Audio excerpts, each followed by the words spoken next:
अस्सलामुअलैकुम दोस्तों, क्या आप जानते हैं कि रिस्टोर करने के बाद भी अगर मोबाइल को सेल कर दिया जाए तो आपका डाटा दोबारा से रिकवर हो सकता है। और तारीख की पहली वीडियो गेम कब और किसने बनाई थी, और एक ऐसा बंदर जो कि सालों तक ट्रेन स्टेशन पर सरकारी नौकरी करता रहा, और दुनिया में ज्यादातर लोग सेल्फी फेस के किस साइट से लेते हैं। तो दोस्तों, अगर आप इन चीजों के बारे में नहीं जानते तो वीडियो को पूरा देखिएगा, क्योंकि ये वीडियो आपको बहुत हैरान करने वाली है।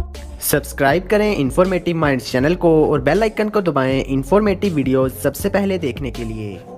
दोस्तों, हम जब भी अपना मोबाइल सेल करने के बारे में सोचते हैं तो हमारे जहन में सबसे पहला ख्याल आता है अपने प्राइवेट और पर्सनल डाटा का, जिसको हम किसी जगह पर स्टोर करके मोबाइल फैक्ट्री डाटा रीसेट करके ये समझते हैं कि हमारा डाटा डिलीट हो चुका है। लेकिन नहीं, ऐसी बहुत सी एप्लीकेशंस हैं जो कि डाटा रिकवर करने का काम करती हैं, और यही वजह है कि बहुत से लोगों का डाटा लीक हो जाता है। अब अपने डाटा को सिक्योर कैसे करना है मैं आपको बताता हूँ। जो लोग एप्पल यूजर हैं उनका डाटा रिकवर नहीं किया जा सकता, लेकिन जो लोग एंड्रॉयड यूजर हैं उनका डाटा रिकवर किया जा सकता है। तो अपने डाटा को सिक्योर करने का तरीका ये है कि आप जब भी अपना मोबाइल सेल करना चाहें तो पहले आप अपने मोबाइल को फैक्ट्री रीसेट करें, और फैक्ट्री रीसेट होने के बाद जब वो ऑन हो जाए तो 1-2 एम्प्टी पिक्चर्स और 1-2 एम्प्टी वीडियोस बनाकर मोबाइल को फिर से फैक्ट्री डाटा रीसेट कर दें। इससे होगा ये कि जब भी कोई आपका डाटा रिकवर करने की कोशिश करेगा तो ये एम्प्टी वीडियोस और पिक्चर्स ही रिकवर होंगी। दोस्तों, नाइकी एक ऐसा ब्रांड है जिसके शूज, शर्ट्स और बैग्स आप में से बहुत से लोग इस्तेमाल करते हैं। लेकिन क्या आप ये जानते हैं कि नाइकी का जो स्लोगन है जस्ट डू इट, इसकी हिस्ट्री क्या है, ये कैसे पड़ा था? तो मैं आपको बताता हूँ। नाइकी का slogan just do it inspire है ग्रे गिलमोर से। ये एक पेशेवर मुजरिम था जिसको अदालत ने सजाए मौत सुना दी थी, और फांसी से ठीक पहले उसके जो अल्फाज थे वो थे जस्ट डू इट, और बाद में नाइकी ने इसको अपना स्लोगन बना लिया। दोस्तों, पबजी मोबाइल के मैप में कुछ लोकेशंस ऐसी हैं जो कि रियल लाइफ लोकेशंस में से ली गई हैं। उनमें से कुछ लोकेशंस के बारे में अब मैं आपको बताऊंगा। पोचिंकी, दोस्तों ये लोकेशन रियल लाइफ में मौजूद है, जो कि बेल्जियम का न्यूक्लियर पावर प्लांट है और ये अबेंडेंड है। मेल्टा पावर, दोस्तों ये रियल लाइफ लोकेशन मौजूद है रशिया के अंदर। शेल्टर, ये लोकेशन मौजूद है यूक्रेन में, जो कि यूक्रेन का न्यूक्लियर वेपन स्टोरेज है। स्कूल, दोस्तों ये लोकेशन मौजूद है रशिया में, जो कि वहाँ का एक अबेंडेंड स्कूल है। खास करके इसका जो स्विमिंग पूल है वो आप देख सकते हैं। हॉस्पिटल, दोस्तों ये रियल लाइफ लोकेशन है मॉरविच स्टेट हॉस्पिटल की, जो कि मौजूद है यूनाइटेड स्टेट्स में। स्पॉन आइलैंड, दोस्तों ये रियल लाइफ लोकेशन मौजूद है पकासा आइलैंड फिलिपाइन में। और अब सबकी फेवरेट मिलिट्री बेस, दोस्तों ये रियल लोकेशन मौजूद है डोगा रशिया में। जोर्जोपोल, ये लोकेशन मौजूद है रशिया के कालिनगर में। तो आपकी फेवरेट लोकेशन कौन सी है मुझे कमेंट बॉक्स में जरूर बताएं। दोस्तों, आप में से बहुत से लोग फुटबॉल मैच देखने को शौकीन होंगे, तो आज मैं आपको ऐसे फुटबॉल मैच के बारे में बताता हूँ जिसमें 3 टीमें खेलती हैं, मतलब कि एक ही स्टेडियम में एक ही वक्त पर 3 टीमें खेलती हैं, और इस स्टेडियम के 3 ही गोल पोस्ट होते हैं, और हर एक टीम के 5-5 खिलाड़ी होते हैं। क्या आपने आज से पहले फुटबॉल का ऐसा मैच देखा है, या ऐसे मैच के बारे में कभी सुना था? कमेंट बॉक्स में जरूर बताएं। दोस्तों, वीडियो गेम्स तो आप में से बहुत से लोग खेलते हैं, लेकिन क्या आपको पता है कि इस दुनिया की पहली वीडियो गेम कौन सी थी, वो कब और किसने बनाई थी? तो चलिए अब मैं आपको बताता हूँ। दुनिया की पहली वीडियो गेम बनी थी 1958 में, जिसको बनाया था विलियम बिल्गिन बोथम ने, और इस गेम का नाम था टेंस टूअर। और इसके साथ साथ जो कंसोल होता है, यानी कि गेमिंग डिवाइस होती है, वो और 2 प्लेयर कंसेप्ट इजाद किए थे एम रोल्फ एच बियर ने। इनको फादर ऑफ गेमिंग भी कहा जाता है। इस कंसेप्ट पर इन्होंने पहली जो गेम बनाई वो बनाई थी 1970 में, और इसका नाम था बोंग। दोस्तों, आपने इन दोनों गेम्स में से कौन सी गेम खेली है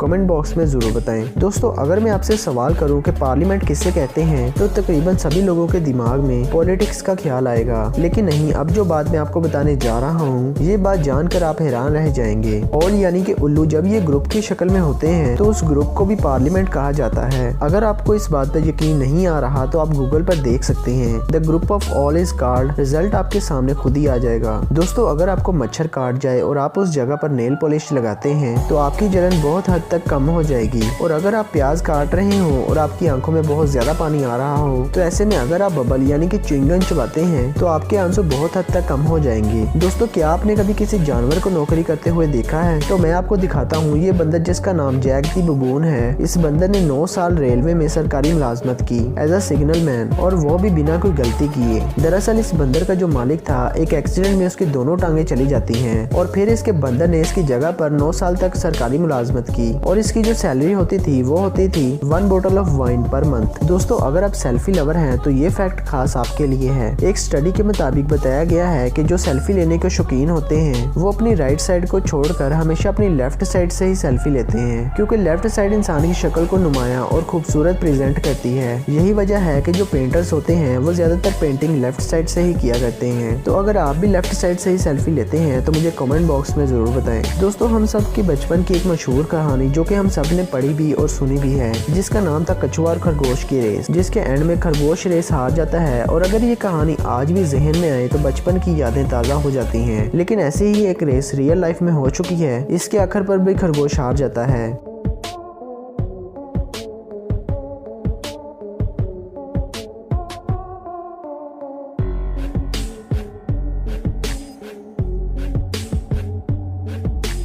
दोस्तों पिज़्ज़ा लवर्स तो आप में से बहुत से लोग होंगे और यकीनन ऑनलाइन पिज़्ज़ा ऑर्डर भी करते होंगे। तो उसकी क्या कॉस्ट होती होगी, 1000, 5000, 10,000। तो अब मैं आपको बताता हूँ दुनिया की सबसे महंगी पिज़्ज़ा डिलीवरी के बारे में, जो कि की थी पिज़्ज़ा हट ने। और वो इसने इस दुनिया में नहीं बल्कि इंटरनेशनल स्पेस सिस्टम में की थी। और इस डिलीवरी की जो कॉस्ट थी वो थी तकरीबन $1 मिलियन।